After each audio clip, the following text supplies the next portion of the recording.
I'm on the same page. My arms, I'm ready to help. How can I help? I've rolled up my sleeves. I'm ready to help. What did you, so the question we gave folks today was, what would you do if you weren't afraid? What was your answer? It's a little cheeky. I put die. Because I think I live with fear and I use it, but if I didn't have that fear, I would just be reckless, I think, so. Interrogate that a bit. Sense. Yeah, interrogate that a bit. I think that, listen, we can pass any bill that we want, we can start any organization that we want, we can have any idea that we want, but if it's still animated by fear, it won't do anything to get us in bucket 3. So the best thing you could do is spend some time answering that question, and I think the actions will flow from that. Aside from that, you can write me a check. We are a 501c3, and we are accepting donations. Thank you. I've been in places where I think a lot about this, that overlap, the two circles you were talking about, and one of the things I've been kind of toying around with is this idea of how to talk about what a lifestyle brand is. You were talking about this spark that you mentioned a bunch of things where if you have that compassion for a stranger, you have that piece of a spark. And I don't know, do you have an opinion on what a lifestyle brand is? The idea of it kind of toying around is this idea that we all have experiences in our lives, like the kinds you mentioned, and the operations that seem to get closest to that level 3 overlap are the types that where somebody has some experience and they just want to put something into the world that reflects that. And I've kind of come to think of that as a lifestyle brand, but I don't know if I've never really known how to quite articulate that. I don't know. Have you had similar thoughts, or what's your opinion on how to describe turning experience and lifestyle into something that means something to other people as well? Yeah. So I think there are two things in there. One is, what do we mean when we say lifestyle brand? What an investor would say if he or she heard the term lifestyle brand is you want to build a very small business. Absolutely. Which is cool, right? I think there is an obsession with scale that is not wholly in line with, one, creating businesses and products and services that actually create value, and two, that is not wholly in line with not destroying the planet. So totally fine from a conceptual standpoint to build a business that is a lifestyle brand. I think you mean something else, though, which is how do you infuse the things that you create with your own personal story, your own spirit, your own pain and genius and suffering. And the best person that I know to talk to about that is great creative director here, Frederick, whose jacket I'm wearing today, and I feel great because Frederick does that. I think the entrepreneurs we meet are in business not because they want to IPO. And I think any entrepreneur that wants to change the world, if the animating spirit is not a love ethic grounded in actually making the lives of other people better, you might have some short-term economic gain, but over the long haul, we have not found that enduring businesses and brands come from that. So I think to trust yourself, it sounds like you want to do it anyway, so just don't listen to the investors. The trick is not to use these kinds of terms that like lifestyle, et cetera. All right, much appreciated. Thank you. I'm intrigued by your phrase love ethic, and I was hoping you could speak to the tension between someone who is a really well-resourced, presumably entrepreneur who wants to do good in the world, and the tension balancing that with the needs of the populations you want to serve, where maybe there are really good ideas lurking, but they haven't gone to a talk like this or feel like it's within their capacity to have that spark or make that change. How do you balance that? Yeah, it really gets us to the central question of this country and definitely of the social change space, which is how exactly do privileged people help underprivileged people, right? And it absolutely, I think, goes to the question of a love ethic. I'd say a couple things. One, when we showed up in New Orleans a couple years ago, there was an article about us in the Times-Picayune. And the first comment said, if a busload of Harvard MBAs drove up to my business, I'd call the police. understandably, right? So often, and I've worked in D.C. in policy, I've worked in so often we think we've got the right idea just because we went and got a great education or just because we have the money. I go to so many donor meetings, right, where the person has been very great at financial management of a firm and has made a couple $1 billion, and they also think they're great at running my organization, right? It doesn't always follow. We often go in and say, how can we be of service? Not how can we solve your problems? How can we learn from you? Not how can we teach you? Because I think the Maya Angelou quote is correct, right? That people don't remember what you say or what you do. They remember how you feel. And more importantly, they only care what you know if they know that you care. And so there's no way around it. We built our organization based on 4 values, not based on the credentials of the MBAs that applied. The first was to give a damn. The second was to listen more than you speak, which rules out 95% of the MBA population. The third is to act more than you plan.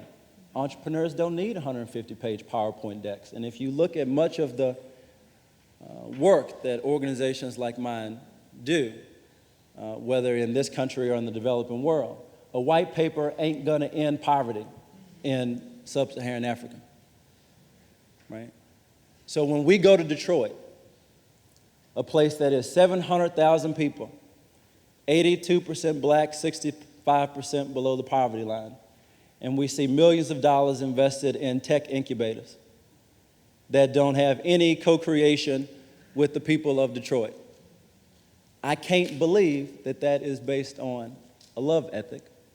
More importantly, I can't believe it's gonna work. So, I mean, you're designers, you know co-creation better than anybody else. I think that is, at the very least, practically the answer. I think spiritually the answer has to have some love in it. Thanks. Yeah. Is it possible to have a social awakening without a leader? And I ask that because I think there's a lot of struggle in the struggle, and it can come from ego.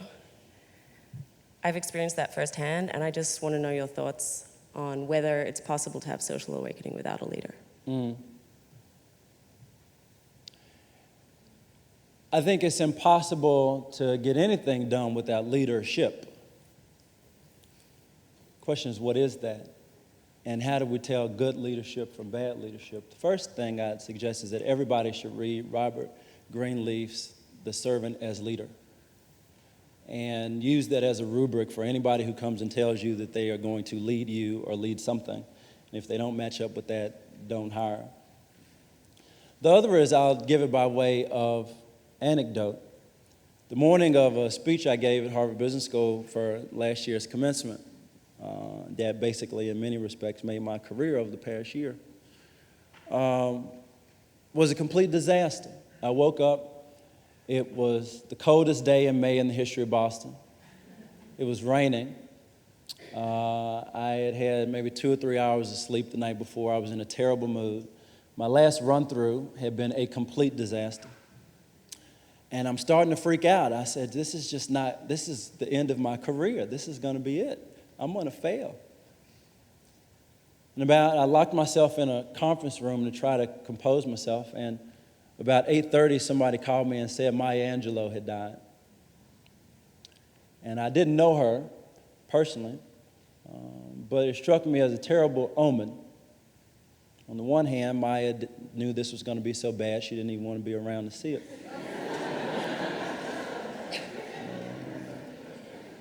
On the other hand, she was gone, and I felt this burden of not letting her down. So at this point, I'm losing my wits. I'm, having these crying spells. I'm just falling apart. So about 9 o'clock, I called my grandmother down in Texas, and she's 82. And I said, Granny, I really don't have a good feeling about this today. Would you pray for me real quick?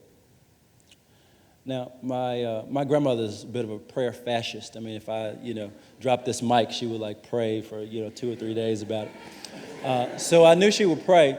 And I had heard her pray thousands of times, so I thought I knew what she was going to say.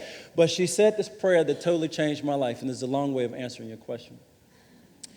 She said, God, will you help Casey remove self so that whatever it is you have to say to people, they can receive it?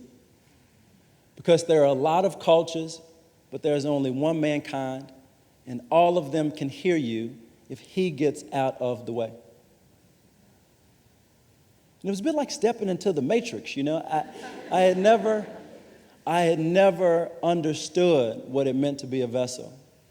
I had done a lot of things that were, social impact focused, change the world focused, and I hadn't realized until that moment how ego-driven they had been, how in the way I had been.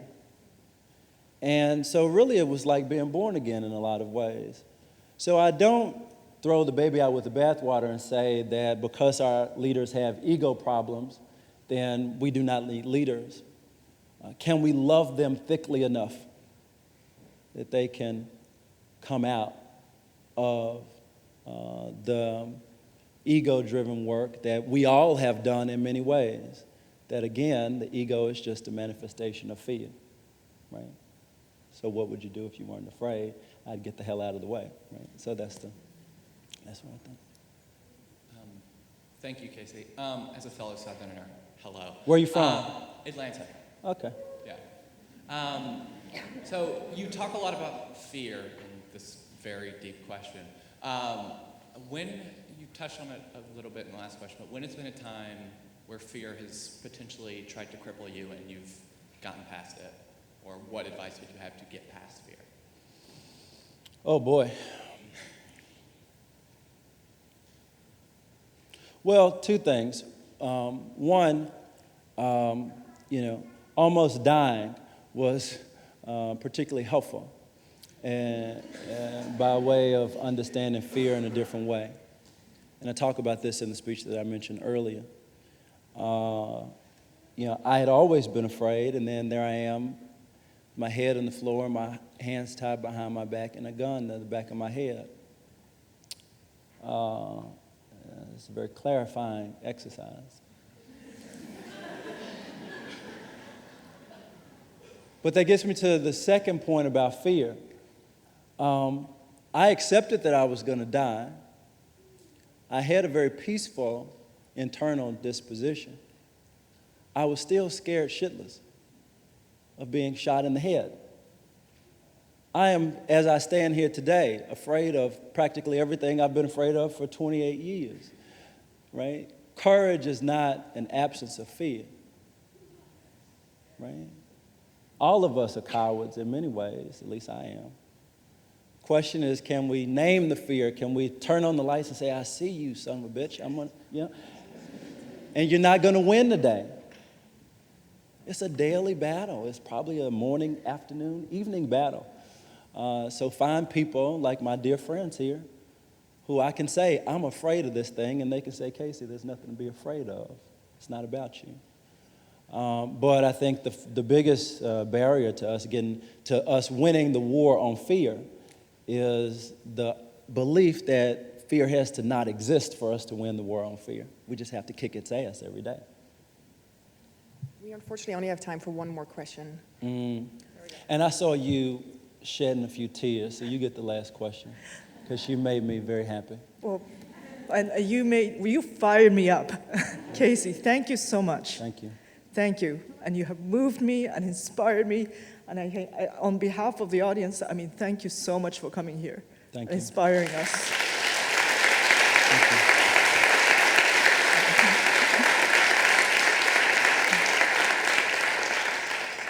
And I put on my name tag, if I'm not afraid, I would live off the grid, homeschool my autistic son, go back to Japan, make art, make music. But all of these things are hindered by this fear of, well, I don't have any money. Oh. How do we overcome that? I think we all have this problem. How do we overcome it? That's the question. Thank you. Oof.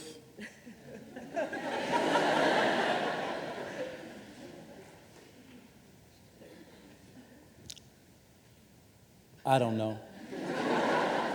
I just want to be very honest with you. It is hard.